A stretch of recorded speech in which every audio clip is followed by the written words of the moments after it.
और जब तक कोई उस अनुभव में टिक कर वो बातें ना बताए, वो असली ज्ञानी नहीं कहा जा सकता।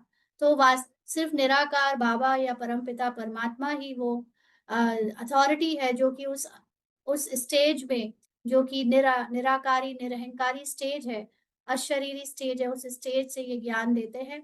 इसलिए उनके सिवा और कोई ज्ञानवान कहने की अथॉरिटी रखता नहीं। तो जब ये ज्ञान दें तब तुम ज्ञानवान बनो। तो जो निराकार से डायरेक्ट ज्ञान सुने, यानी अभी भी देखो, हम में से ज़्यादातर लोग जो सूक्ष्म बातें सुन रहे हैं, वो किससे सुन रहे हैं? एक-दूसरे के मुख से सुन रहे हैं कि हाँ, ये बताया, ये बताया। तो वो सुना है लेकिन अभी उसको ज्ञानवान आपकी स्टेज नहीं कहेंगे, क्योंकि आपने उसका खुद अनुभव नहीं किया है। आपने खुद उसको अपने अंदर की स्थिति से रियलाइज़ेशन नहीं किया है। तो सुनकर सुना लेना या सुनकर अपने को याद करा लेना वो ज्ञानवान स्टेज नहीं होती। ज्ञानवान स्टेज तब होती है जब आप ज्ञान का स्वरूप हो, जब आप उस स्थिति को स्वयं अनुभव करो, है ना? तो अभी व बाबा हमको उस स्थिति से वो तो दे रहा है लेकिन अभी हम उस ज्ञान से ज्ञानवान बन रहे हैं। तो अभी सब है भक्तिवान, यानी जिसने जो कहा वो मान लिया। हम में से भी जब तक हम उस ज्ञान को रियलाइज़ेशन नहीं करते तो हम भी कहीं न कहीं भक्ति में ही हैं, क्योंकि हमने सिर्फ़ सुन के उस चीज़ को मान लिया है।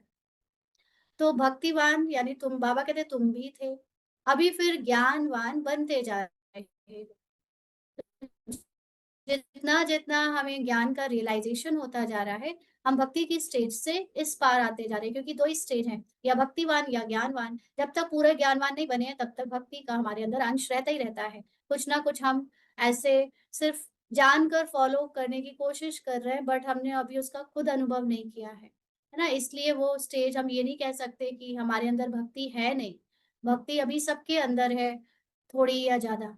तो नंबरवार पुरुषार्थ अनुसार ज्ञान कोई में है, कोई में नहीं है, तो क्या कहेंगे? उस हिसाब से ऊँच पद पा ना सके। क्योंकि ज्ञान ही वो आधार है जिसके बेस पर आपको रियलाइज़ेशन होने वाला है। और जब तक आप आत्मा के अनुभव में टिक ना पाओ, टिको नहीं, तब तक ऊँच पद यानी हाईएस्ट कॉन्शसनेस को अचीव नहीं कर सकते।